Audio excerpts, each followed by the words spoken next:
The man dropped the bill in his hand into the teacup until the whole bill was soaked. Then he was satisfied and fished it out. Then he unfolded the bill, so that what was once a new banknote becomes an old banknote. So they threw all the bills into the tea. Then they hung them on a clothesline and dried them with a hairdryer, because all the bills in their hands were just made out of fake bills. Compared to new banknotes, old banknotes are less likely to attract attention. To check the quality of the fake bills, they went to a store. Jack handed over the fake bills, but he didn't expect the boss to stop just after he received the money. Now Jack completely panicked.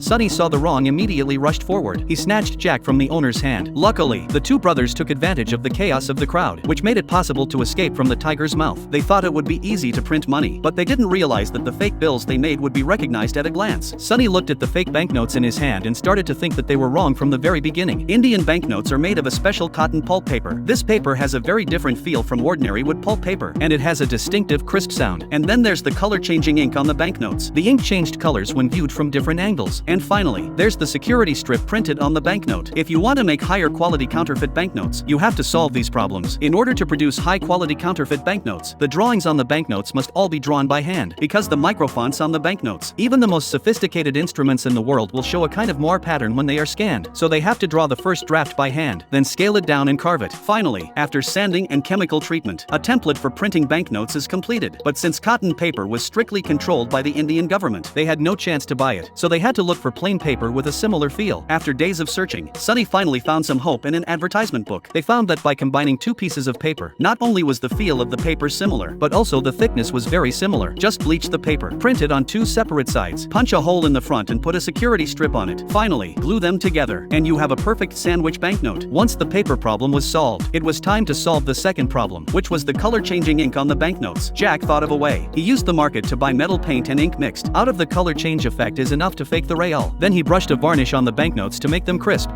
And finally, of course, the finishing touch.